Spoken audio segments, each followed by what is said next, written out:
Welcome to Living the Reclaimed Life podcast. I'm Denisha. We're glad you're here for conversations that revive hope, inspire healing, and encourage you to live a vibrant life with Christ.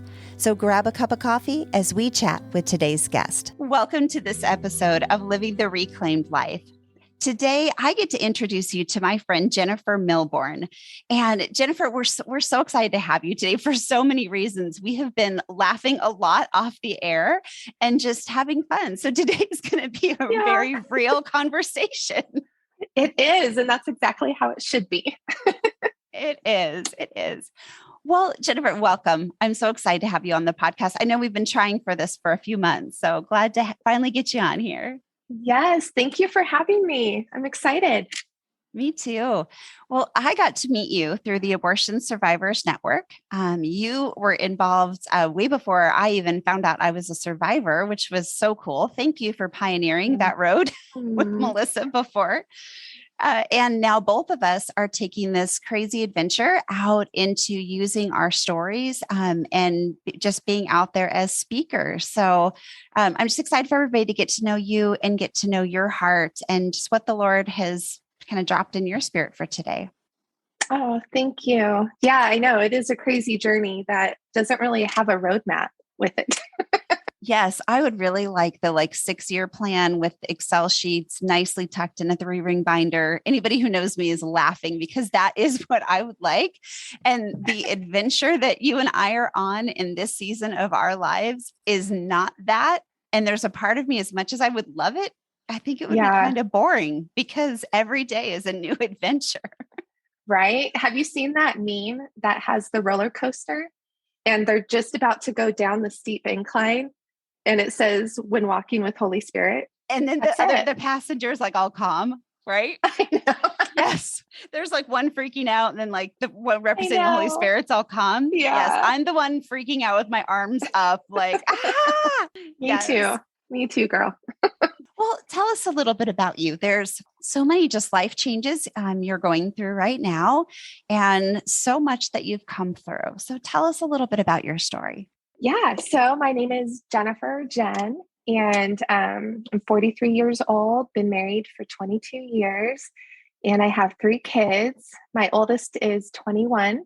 His name's Ethan, and he's a Marine serving down in San Diego and married and adulting way better than I did at his age. I'm so proud. And I have my daughter is Maddie. She's 20 years old. She's a criminal justice major wanting to help victims of a variety of traumas. And she definitely has a gift in as far as talking out the really difficult things that people can go through. So we're really proud of her for pursuing her passion. And I have an 18-year-old son who's up at Oregon State. He plays football and he got up there on scholarship, was completely God's provision. And he has straight A's and staying true to who he is and being a mostly good boy up there, right? And we're super proud of him. Yeah, so life changes. I quit my job a week ago, and I just quit it. God provided for a couple of months of income, so I could kind of decide what to do next. And it really didn't require any decision on my part. The Lord just said, "Okay, this is where we're going to go. This is who you are. This is what you're going to do," to travel and share my story and bring hope to people. And I mean, what better job is there than that? Yeah, that's pretty amazing, especially right now, with our stories as survivors, it's a narrative, I think, that's so well needed. And I'm so thankful for Melissa for really pioneering that. And she saw this coming and saw us getting out there, using our stories, sharing our stories, our voice before we ever even imagined finding healing, from our stories. So would you share a little bit about your survivor story? Yeah. So I found out when I was 19 years old and I was out shopping with my adoptive mom. And I, like most teenagers, I challenged my mom to tell me something really cool I didn't know about myself. And it must have been a God moment because she ended up sharing with me that my biological mom, who was her sister, went in for an abortion. and was unable to complete it due to the size of my head at the time. Obviously, gestationally, I was farther along than she probably told the abortionist at the clinic. And she was told, so it was a vacuum aspiration procedure, which is what I survived. And that requires a long tube, being inserted into the embryonic sac. And it basically, and I'm sorry for the wording, I hope this doesn't trigger anyone, but it basically sucks out the baby. And you'll notice that I don't say fetus because that's a scientific word. But ultimately, no matter how small a life is, it is considered a baby. So my head was gestationally further along and they were unable to complete the procedure. And the abortionist ended up telling her that more than likely she would miscarry the baby because the embryonic sac was torn. And lo and behold, I was born, I guess, about 5 months later and survived it. So my adoptive mom told me this story. I'm 19 years old, right? And I just looked at her, looked out the window of the truck we were in, and I just started crying because it was so overwhelming. I didn't know what to do with it.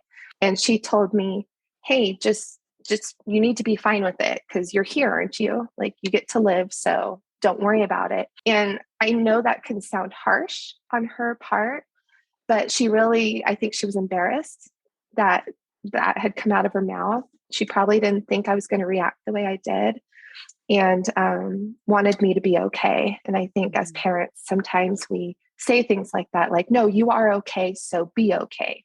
And we don't validate the pain and the hurt with it.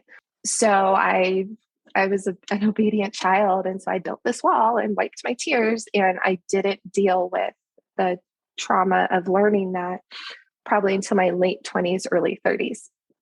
And it was even something that when I married my husband, when I was 21, I didn't even tell him at the time because it was this family secret, right? And it was so deep and so, to me, so horrific because I had already dealt with feeling unwanted for so long that just confirmed that I was unwanted.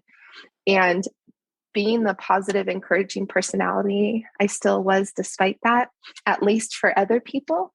Of course, I wouldn't encourage myself necessarily, right? Because I was so unwanted. I wasn't in a place to deal with it.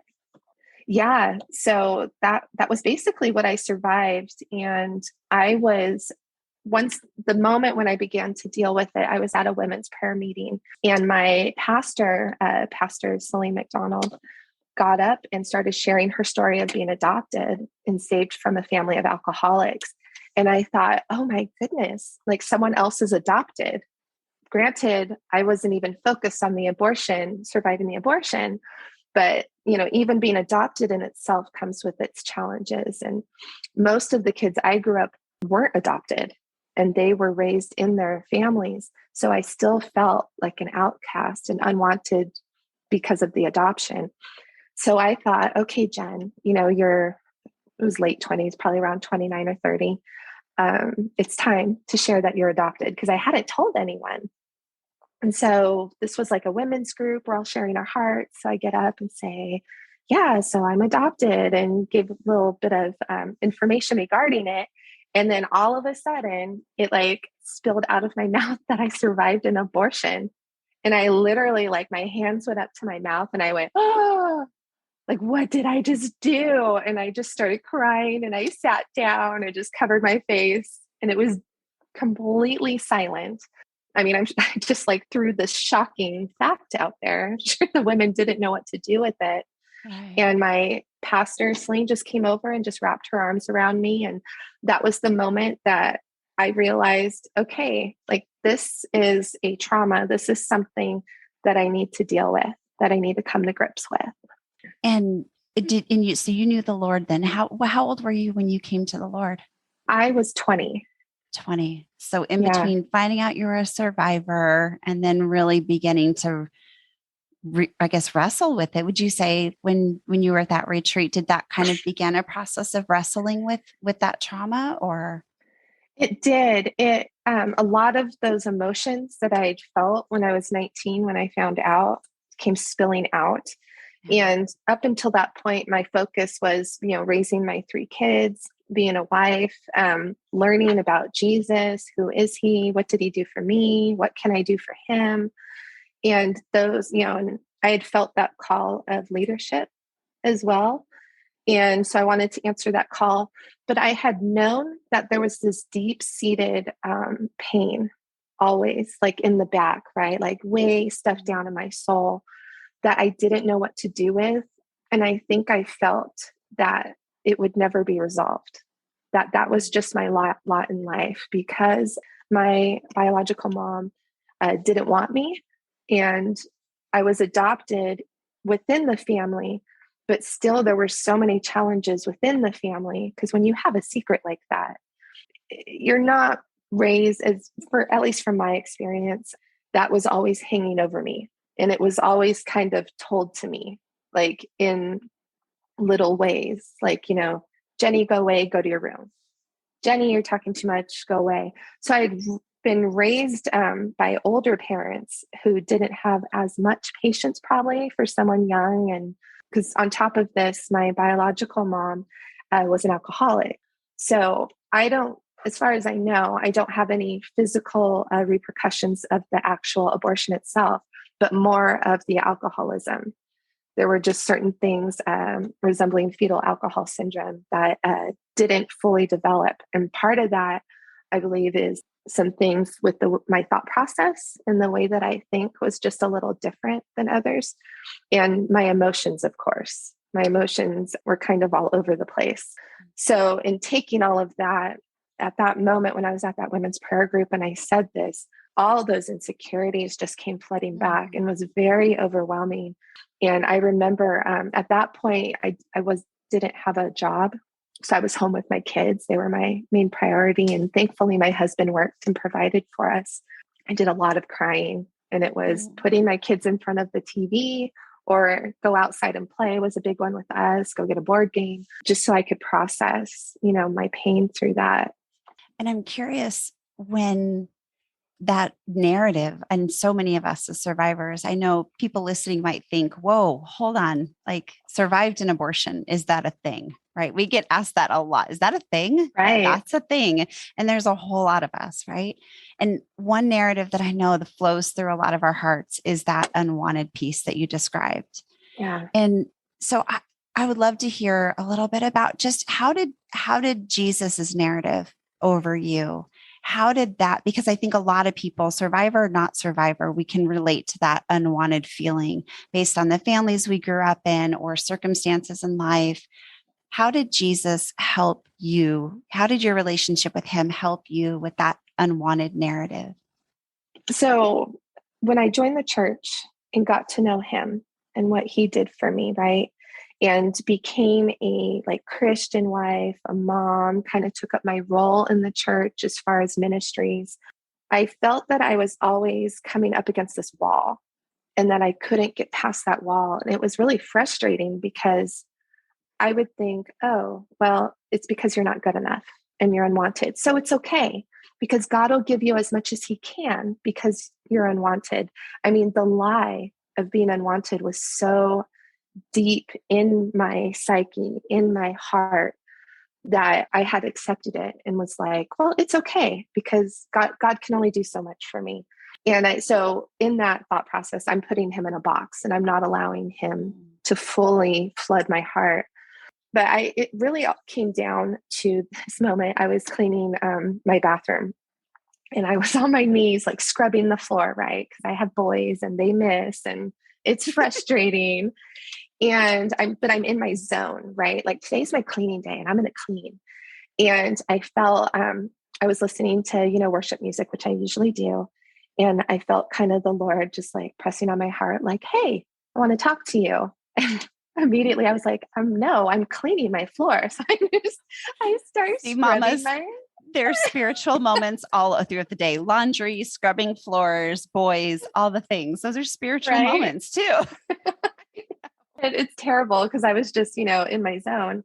So I start scrubbing again and it was like a hey, let's talk. And I thought, oh, this is a moment we need to have. Okay. So I stopped scrubbing and I just sat on the floor And I just felt, the still small, quiet voice within me saying, I want you to forgive your biological mom. And he said her name, of course. And I thought, well, that's weird. Like, what do I do with that? And I just sat there and didn't reply. And I just felt him, kind of impress that again on my heart. And over, probably across a half-hour period. Like, if I'm being honest, sometimes we don't always just jump to the things that the Lord, asks of us, right? Even though I'd like to think I would every time because of everything God's done for me, I just kind of sat there stubborn, thinking, well, I don't know how to do that. And no, why would I do that? His love just like flooded me in a way that I had never felt it before, even after these like probably 10 or so years of going to church and being involved in worship and knowing who God is and what he can do for us.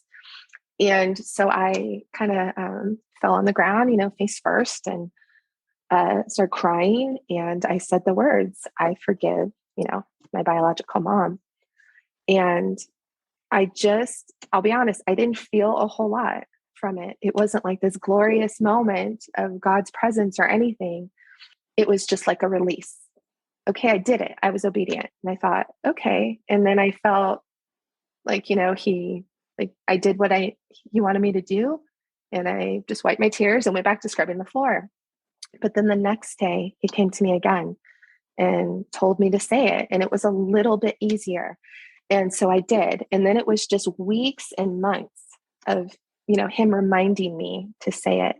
And I didn't really begin to start feeling anything probably for a couple of months because I felt like I was doing it more out of obedience, which, we should always have a heart to do for the Lord. But there was a moment in my bedroom where I was just getting ready and I just kind of half-handedly said it. And I just stopped and paused and realized that bitterness, that twinge of pain wasn't there. And by my confessing that I forgave her, I was practicing forgiveness. And it had never occurred to me that forgiveness could be practiced, right? Because I like to think with forgiveness, the emotions have to match up what I'm saying. So if I'm saying I forgive her, then I have to feel like I forgive her. I have to feel better. I have to not feel the pain anymore. And it just kind of opened up my, this entire message, if you will, of like what forgiveness really was. And after probably over a year of doing this daily, I recognized that I had forgiven her. And I was finally in a place where that wall that I kept hitting, right, in my life with the Lord had crumbled and was gone. And I was stopping myself from moving forward with him. He is obviously greater than our pain, greater than that feeling of unwantedness that had overtaken everything in me, right? Prevented me from fully knowing true healing and forgiveness with him. And that was really the moment that I realized, oh, wow, this is huge. And shortly after, or maybe a couple of years after that, my friend Chris Buno had gone to the valley. I live up in the California mountains, so we have a valley for all our shopping needs. And she had seen Melissa Ohden, who's the founder of Abortion Survivors Network, at a Christian speaking event, and came to my work. I was working at a coffee house at the time, and said, hey, I met this woman named Melissa Ohden. I gave her your email address and here's hers. She survived an abortion. You should talk to her. And I was taking out the trash at the time. I've got like two. Yeah, right. I've got 2 big bags of trash. And I'm like, excuse me? And I had to repeat it. And I said, what do you mean she survived an abortion? Because even back then, there was no verbiage for it. I had never Googled, oh, did anyone else survive an abortion? I think it was such a traumatic event and pain in my life that, I was so closed in and like self-centered in a sense of my own pain that I didn't even have the idea to see if anyone else had survived it, right? Because I just wanted to hide it because I didn't want that to be a part of who I was. And so she repeated herself and gave me the email address. And I said, okay, we'll see. And I went back to work, and I don't think I emailed Melissa for a couple of months. And even when I did, it was, I hope she doesn't still have it. It was a little awkward, hey, I heard you survived an abortion. I did too. So yeah, I hope you have a good day. Bye. What do you I'm say? sure my email had to be so awkward too. I'll bet you she does have them though, just because of who she is, right? Oh no. I'll bet right? she does. So what did you receive back from her? She sent me back an email pretty quickly. I remember it was like just within a few hours, and said, hi, my name is Melissa, briefly shared her story with me, and that she was so proud of me for reaching out. And then she just started speaking of the unwantedness, the things that I had struggled with. And that in itself was overwhelming because I felt like she was in my head. And I'm going, okay, I haven't really shared a whole lot of this, because by this time I did share my story at our local pregnancy center for a fundraising gala they had. And which, that was like the beginning of my public speaking, if you will. And, I had my notes right in front of me, and it was, just me reading it because it was so emotional.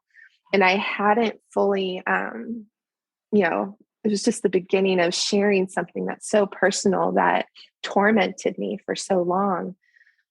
But I wanted to help the pregnancy center. And if they had an abortion survivor, or for me back then, I coined it as a survivor of an abortion, then that would help them get more money for their cause. So that's really why I did it. And I shared my story, and they put that in the newsletter. So other than that, that was my only experience with surviving an abortion.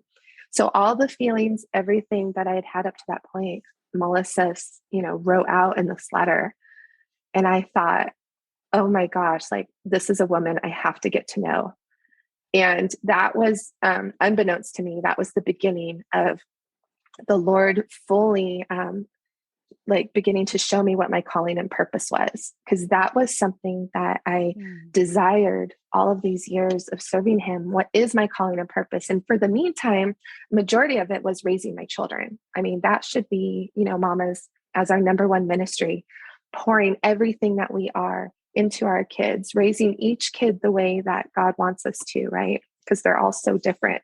And sometimes they require a little bit of different shepherding and loving and teaching. And it just started this conversation. And I think I told you earlier when we were just hanging out and talking, I created my little Facebook page. I modeled it immediately after hers and was like, okay, well, I guess this is who I am. How funny and weird that God would take my greatest pain and turn it into my calling and purpose. Amen. I think that's true for so many, people who we watch God turn our pain into purpose. I mean, yeah, I think that's amazing because you had victory over that. It started scrubbing that toilet that day when God began to have you forgive, your biological mom, and that, what a journey you went on. And that victory that you have can be a victory for other people too.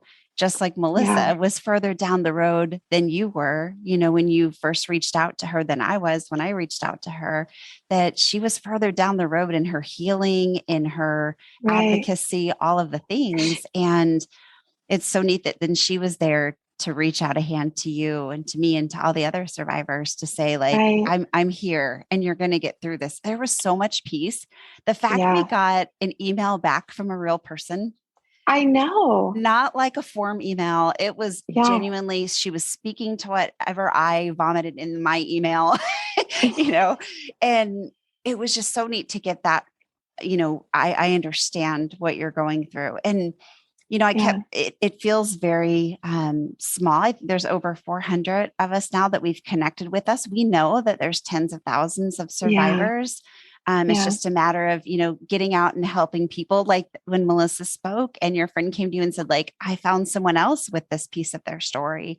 You don't know until you know.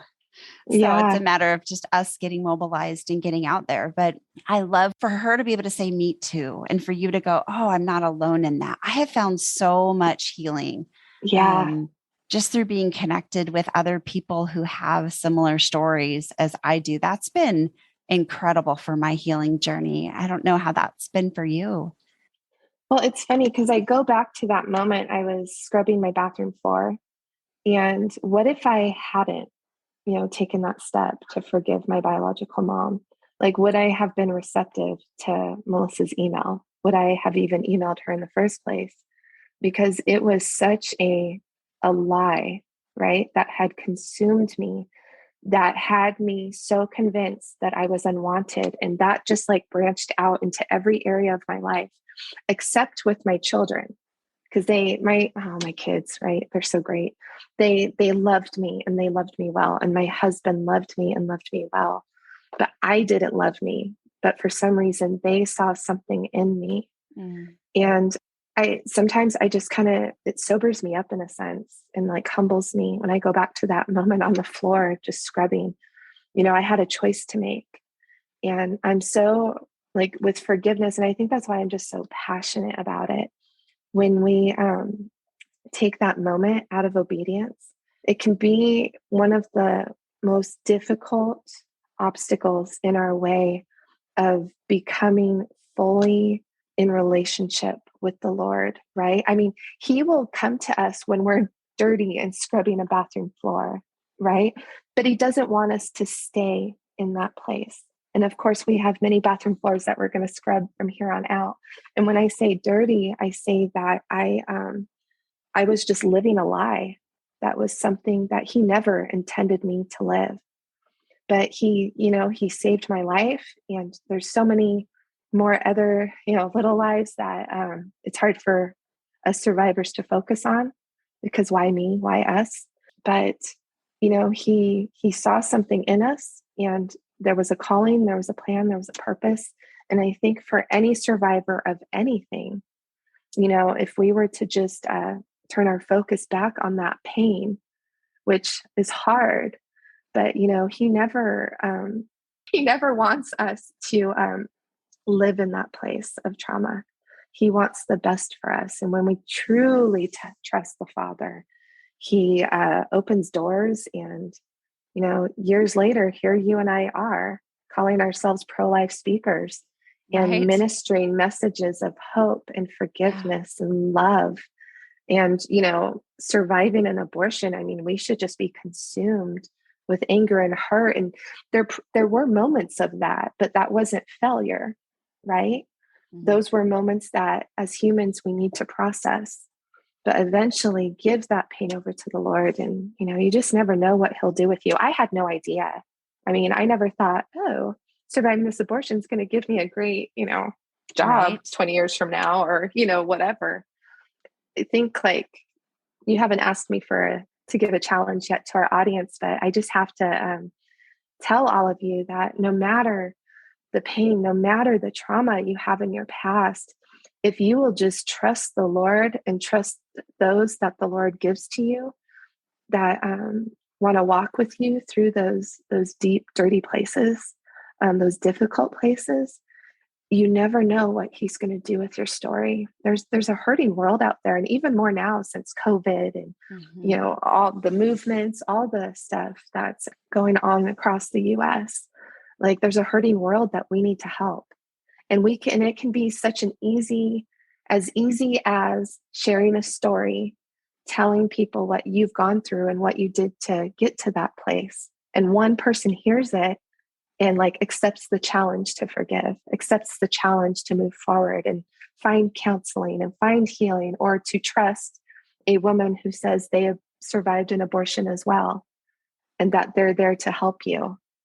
I mean, wow, what a God moment. I love this, Denisha. I'm so It's so glad we could fun. talk today. Well, I think it's very relatable. Like if you're listening and you haven't survived an abortion, right? That's a very unique niche to be in. But I think if we put our stories in the picture that the Lord gave me a couple of years ago was like a big pot, like we're going to cook a pot. And if we put our stories specifically as survivors and other women put their stories in the pot, whether it be abuse, neglect, abandonment, whatever our stories are that created that trauma in our lives, we put that in, we turn up the heat and we boil off the exact situations, the exact circumstances of our stories. What Right. we can agree with that's probably left in the bottom of that pot is unwanted, is shame, is guilt, is all of these emotions. And that is what we can come together as women and even men too. Like we can come together and lock arms and go, my story might be different than yours, but I can relate to that feeling that you had as a result of it. And those are the things that God wants to tend to. Those are the things that when you bring forgiveness in, that when you allow him to speak to you, those things are the things that we can remove out of the pot so that we can not have to carry that load around with us all the time. And time again, I've seen that. And that's one of the passions, with Reclaim Story. People have said, well, do you need to niche down a little bit more, not just women who have had pain in their past? And I'm like, no, it's women who have had something traumatic in their past. And I realize that's a huge portion. But when you put us all in the room together, whether it be addiction, whether it be whatever, you put all of us in the room together and we can relate to those hard feelings. And I think that's where the Lord wants to tend. He's not, I remember there's a quote that like, God isn't as concerned about our circumstances as he is the places in our heart. And not that he's not concerned with our circumstances, but he's more concerned about the impact it has on our heart.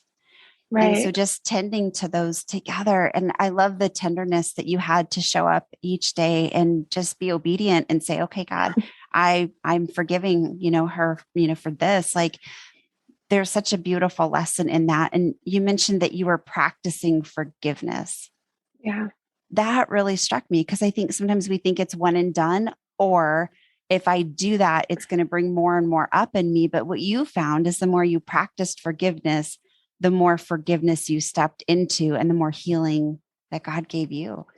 It was like what the Lord gave me was my confession is my possession.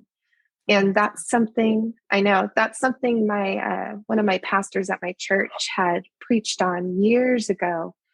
And so it was just one message that was great. And I left it at that moment. But I realized, because there was one day I didn't want to say it. And, I was just having one of those days. And the words, my confession is my possession. What I confess and say is what I'm going to possess and what's going to be reality. And I know as Christians, when you take the subject of psychology, and science, we definitely science is real. But there's definitely aspects of it, we don't agree with. But the more positivity that comes out of our mouth, I do believe that affects us. And it certainly affects other people, right? If we're always speaking negative, then people aren't going to want to be around you. But if we're speaking positive things about ourselves and about others, people are going to want to be around you. And looking back at the process, because when you're doing something out of obedience, you don't see the bigger picture. But I'm thankful that now that I'm well past it, I can see that bigger picture from the Lord's perspective. And that, by just doing it out of obedience was showing my heart for him and wanting to do the right thing. But because God is such a good God, he didn't stop it right there. He gave me full and complete healing in it. And then on top of it, introduced me to a network that understood. Like I finally had someone that understood where I had been. And then on top of it, my calling and purpose came into play as well. So it wasn't just, I'm going to do this out of obedience. And I was obedient and okay, great. He just kept building on top of it. And isn't that how God works in our lives? I mean, we people, we can't imagine the things that he has for us and how he's going to bring them to play. And I wanted to address one thing you had said, or it got me thinking about this, is I know with people who have gone through multiple traumas, and I am one of those people. And when we go through something, my family recently went through a pretty big trauma about 4 years ago, and then it stayed with us for a 4-year process. And there were those moments where I would say, how could you, Lord? because we know how powerful God is and that he could prevent situations from happening. Especially as a mother, I prayed for my children's safety every day, right? And one of my kids had something, happen against them.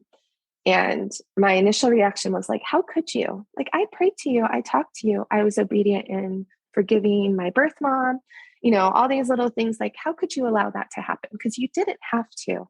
And I realized in that thinking, like, obviously I had some anger towards the Lord, but God's a big God.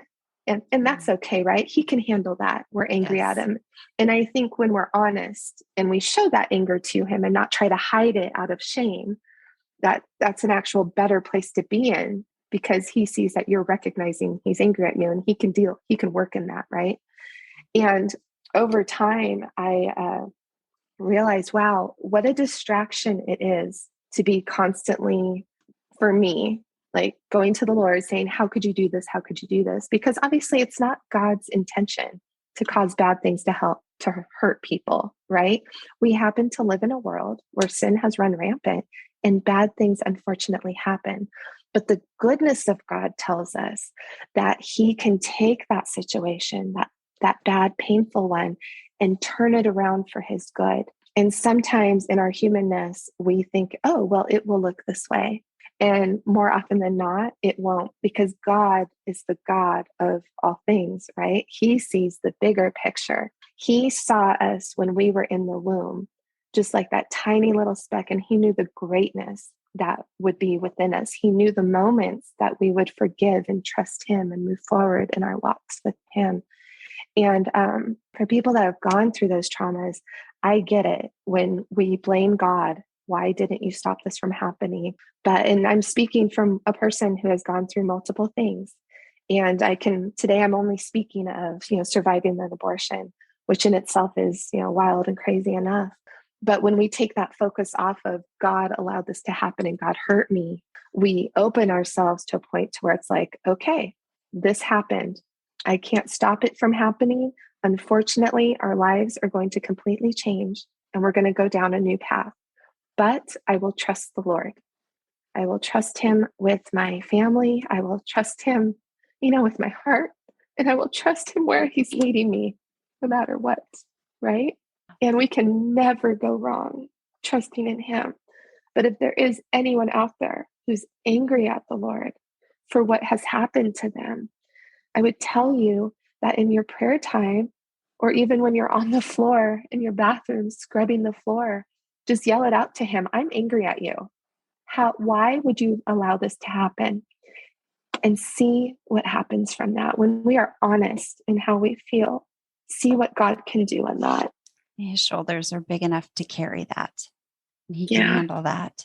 Thank you for what you've shared today, Jen. I appreciate your honesty. I appreciate your heart. And the example that kind of you challenge all of us to in different areas, whether it be forgiveness, whether it be, fighting back with the truth against the lies that we believe. So thank you so much.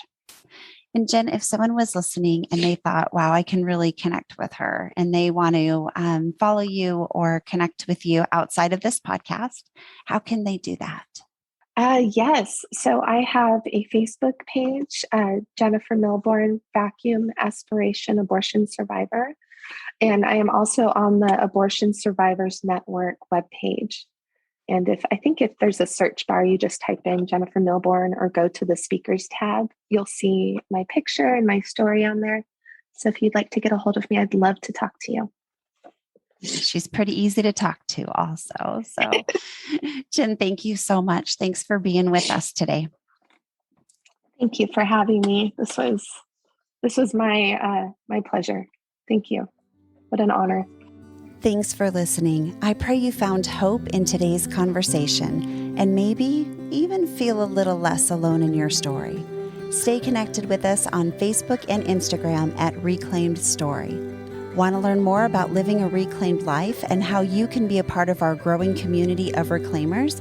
Check out our website at reclaimedstory.com. All of those links and more will be in the show notes. And if you enjoyed this inspirational podcast, be sure to subscribe, rate, and review. That is a huge help in helping us reach more people to live the reclaimed life. Thank you so much for listening.